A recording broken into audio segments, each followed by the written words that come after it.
अपने आप को संभालिए मिसेस अविनाश। ये वक्त रोने का नहीं बल्कि हिम्मत से काम लेने का है। इंस्पेक्टर साहब, ना जाने किस्मत को क्या मंजूर है।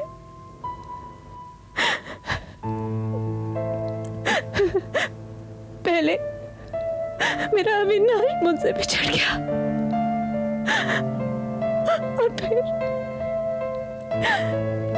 डैडी भी मुझे छोड़कर चले गए। काश उनकी जगह मुझे मौत आ जाती। काश वो कातिल मुझे मार डालता।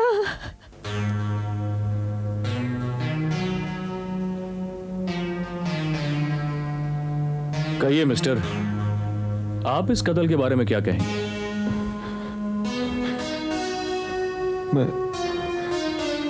मैं क्या कह सकता हूं इंस्पेक्टर साहब।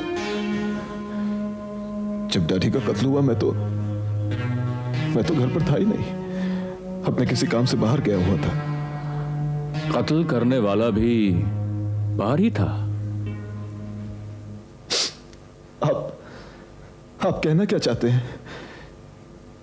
क्या अपने डैडी का कत्ल मैंने किया?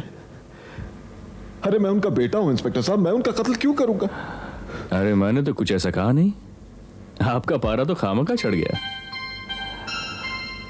Wow, very nice. बहुत अच्छा म्यूजिकल राइटर है। मेरे एक दोस्त ने मुझे गिफ्ट दिया था। इसे संभाल के रखिए, तोहफे गवाने के लिए नहीं होते।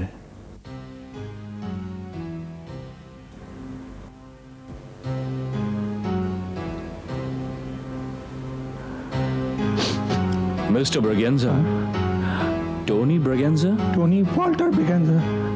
Tony Walter. कल रात जब ये हादसा हुआ तब तुम कहाँ थे? साहब अपन तो अपने घर पर था साहब। घर पर क्या कर रहे थे? रात को घर पर आदमी क्या कर सकता है साहब? सो रहा था साहब। लेकिन साहब जब हमको राय साहब के मर्डर के बारे में मालूम पड़ा तो हमको लगा कि मर्डर ने हमको मार दिया साहब। कत्ल भी करते हो और हाथ में तलवार भी नहीं? क्या मतलब साहब?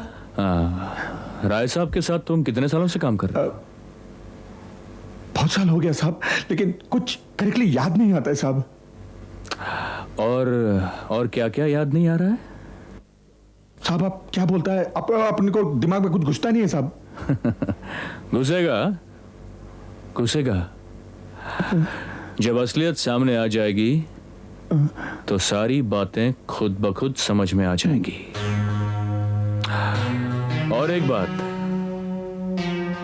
एक बात आप सब लोग याद रखिएगा, जब तक ये केस सॉल्व नहीं हो जाता इस घर से कोई नहीं जाएगा।